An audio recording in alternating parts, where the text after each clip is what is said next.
morning, everyone. Thank you for being here. And first, to start off, I just want to say thank you and hope that the trooper that was shot out in Harrisburg before Christmas is doing all right. I'm sure she didn't expect that when she came in to do that nightly duty with the city of Harrisburg. But we thank you all for serving in that way and hope that she's doing well. My question, we talked about the amount of troopers that you have, and I did ask these questions last go, and so I just want to see if any of the numbers have changed about the troopers that are working within the gaming and protecting our gaming establishments. So at this point in time, do we still have troopers at every gaming site? Yes, we do. Okay. And are they all, okay, so all of them are covered by troopers, and how many troopers in total is that? We have 140 enlisted members there.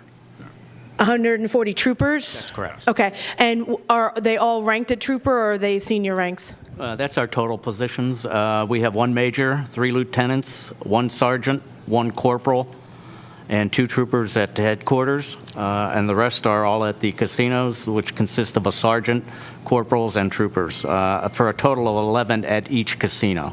11 at each, okay. And does that include any support staff, non-commissioned or anything? There are some support staff, civilian entities at their headquarters. At the headquarters, okay.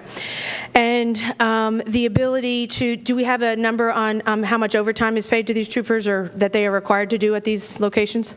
I don't have that exact number here. Okay. I can obtain that if you need it. Okay, I appreciate it. However, we are facilitating overtime for some of those members because we don't have basically sufficient staff to cover the casino on a full-time basis there. And on any given shift, how many troopers are on duty? There might be 2 per shift at this point in time, yes. And it's 24 hours, I'm assuming, correct? Is it? Yes. Or, okay. However, we don't cover all the shifts because of the lack of manpower there. Okay, so do you have a line, and I was looking in the line items, do you are all of the costs that's associated with it, A, what's the cost, and B, is that entirely covered by the gaming revenue? I don't have the cost available, but it is covered by the gaming revenue. Okay, so no other entity needs to pay into it, including you guys? That's correct. Okay.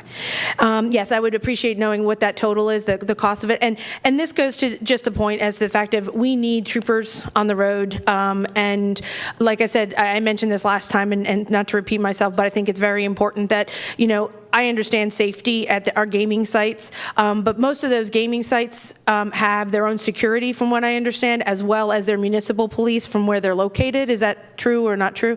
That's true, but the state police is required to conduct any investigative work on the gaming floor itself. And I understand that, and that was in the part of the legislation. But the ability for us, I guess, to duplicate when we need troopers, highly trained troopers that we put through our academy, and they are trained to handle some of the most difficult issues that we have in the state of Pennsylvania. I don't see our gaming floors as ranking up there. I would love to be able to use those talents where they're much more needed, possibly in our many areas within the state. But to move quickly on to another question. It was mentioned about the elimination of the polygraph in applications for those that are in our police academies. Can you talk a little bit about that and why? Because to me, we're going into law enforcement. We want people to be honest on their application, obviously, but my understanding in many of those in law enforcement that the threat to use that, the ability that they have to pass a polygraph keeps them a little honest, and I'd like to know why that was decided to be eliminated. I appreciate that question, and the issue with the polygraph is just one aspect of a very probing inquiry into each cadet applicant. Absolutely. It is our background investigation that is the most important area when it comes to a cadet applicant. We as the state police have only been conducting polygraph since I believe it's the late 80s. I came on in the mid 70s, so anyone in that before the late 80s and early 90s did not have a polygraph, and it's the background investigation that is absolutely essential to ensuring that a person meets the high standards and qualifications to be a member of the Pennsylvania State Police. The other issue with why we decided to do away with the background and really rely wholeheartedly on the background investigation was cost of that process. And what would that cost have been? That's actually where I was going to go. What is the cost of using the polygraph?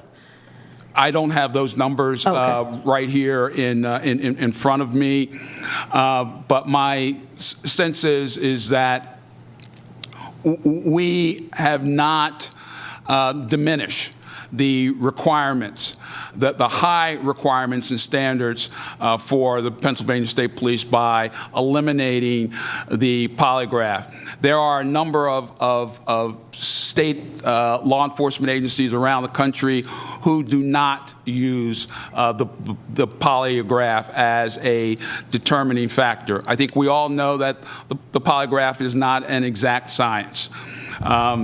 So we felt it was in our best interest as an agency going forward to continue to rely heavily on the background investigation by a trained investigator. Okay, and I see I'm red, so thank you.